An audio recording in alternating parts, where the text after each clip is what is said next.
여러분 안녕하세요. 타로 알려주는 남자입니다. 오늘은 메이저 카드 11번 정의 카드에 대해서 말씀드리고자 합니다. 정의 카드 이미지를 보시면 마치 법관처럼 생긴 사람이 한 손에는 저울을 또 한 손에는 검을 들고 있습니다. 마치 정의의 여신을 연상케 하는데요.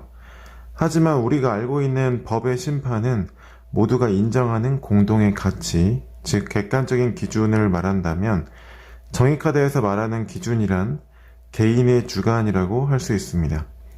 주관은 개인의 경험을 통해서 형성된 가치라고 할 수 있는데 정의카드가 숫자 11인 이유가 여기에 있습니다.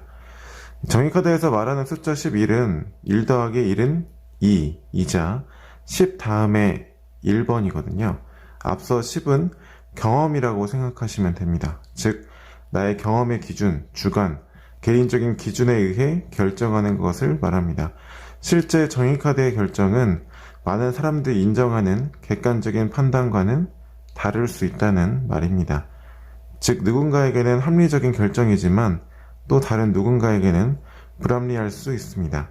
이는 실전에서 다양하게 등장할 수 있습니다. 같은 2번 카드인 여사제 카드와 비교를 해보면요.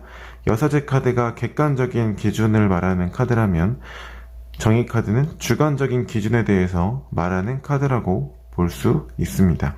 예를 들어서 A라는 사람이 친구의 소개로 한 남자를 만났습니다.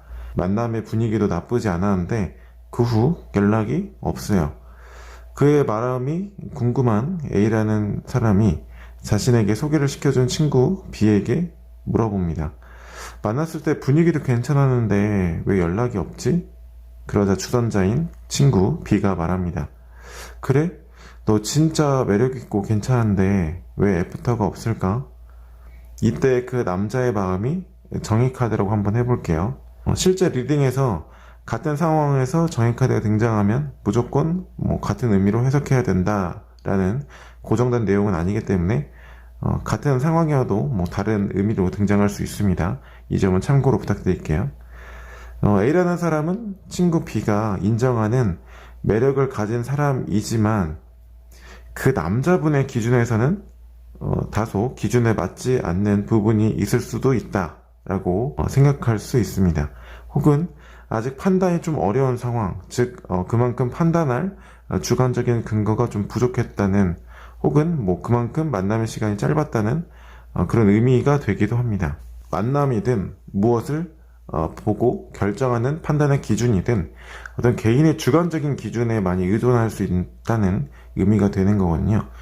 즉 정의카드는 개인의 뚜렷한 신념이나 주관으로 무엇을 결정해야 하는 상황에서는 긍정적인 역할로 등장할 수 있습니다. 경험의 중요성이 큰 상황 역시 긍정적인 역할로 나올 수 있죠. 하지만 정의카드가 타인의 카드로 나왔다. 즉 내담자가 아닌 다른 이해관계자의 카드의 의미로 나왔다. 그러면 그 기준은 내담자에 대한 어떤 고정관념이 될 수도 있습니다.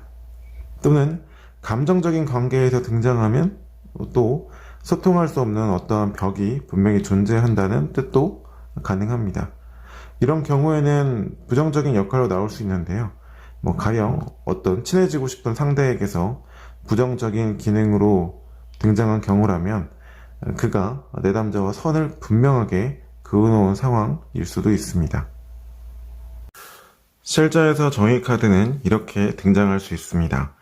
어디까지나 타로카드 공부를 위한 예시일 뿐이니까요. 실전에서 유사 질문에 이렇게 카드가 배열됐다고 해서 어떤 고정된 정답을 말씀드리는 게 아니기 때문에 참고로만 봐주시면 감사하겠습니다. 가령 좋아하는 남사친이 있는데 내일 고백하려고 합니다. 내일 고백하면 받아줄까요? 라고 물어봤습니다. 타로카드 입문 단계에서 공부하시는 분들이 이 영상을 주로 시청하실 거기 때문에 가장 쉽게 한번 리딩해 보도록 하겠습니다. 보통 3카드 과거, 현재, 미래, 과현미다 이렇게 많이들 알고 계시죠? 거기에 맞춰서 쉽게 한번 리딩해 보면 고민이 된다. 하지만 객관적인 정황상 또는 내가 해야 될 것이 있다. 그래서 받아주지 않을 것이다. 이렇게 리딩할 수가 있겠죠. 혹은 그냥 빠르게 주관적인 기준에서든 객관적인 기준에서든 우리는 함께할 수 없다는 것을 내가 알고 있다. 그렇기 때문에 어르고 달래서 우리는 만날 수 없을 거야. 이렇게 이런 대답이 돌아올 수 있을 겁니다. 아마도 여기에서 이런 질문을 하실 수 있을 것 같아요. 혹시 이거 받아준다는 의미로도 해석할 수 있지 않나요? 이렇게 물어보실 수 있는데, 질문의 주체를 잘 생각해야 됩니다. 그, 좋아하는 남사친과 나의 관계가 어떻게 흘러갈까요?가 아니라, 그쵸? 그 남사친이라는 주체가 나의 고백을 받아줄까요? 라는 질문입니다. 즉, 나의 연애운이 어떻게 흘러갈까요? 라는 이런 거시적인 관점에서 흐름을 물어본 게 아니라 어떤 단순 사건을 물어본 거죠.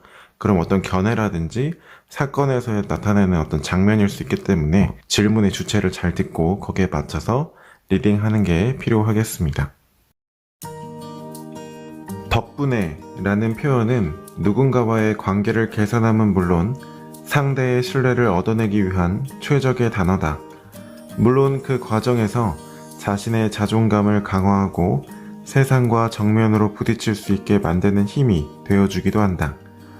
덕분에 라는 말투를 좀 더 알아보자. 두 가지 형태가 있다. 하나는 직접적인 덕분에 말투다. 선생님 덕분에 수학 성적이 좋아졌어요. 과장님 덕분에 이런 상을 받게 되었네요. 우리가 일상적으로 칭찬이라 일컫는 것들이 직접적인 덕분에 말투라고 할 수 있다. 이런 말을 듣게 되는 상대방은 언제나 당신의 파트너, 조력자가 될 준비를 하고 싶은 마음이 저절로 들 것이다. 다른 하나는 간접적인 덕분에 말투다. 이 말투가 상대방과의 관계를 개선하는 것에 더욱 효과가 있음을 기억해야 한다. A 회사 인사팀장님이 선생님의 강의 덕분에 교육 효과가 더욱 높아졌다고 하던데요. 효진이 엄마가 그러는데 준철이 엄마 덕분에 효진이가 독서에 관심을 갖게 되었대요. 오늘 하루 딱 한 사람을 정해서 덕분에 말투로 대화를 한번 시도해보자. 직접적인 덕분에 말투도 좋고 간접적인 덕분에 말투도 좋다. 다만 유의할 점이 있다. 너무 큰 덕분에를 찾지 말 것.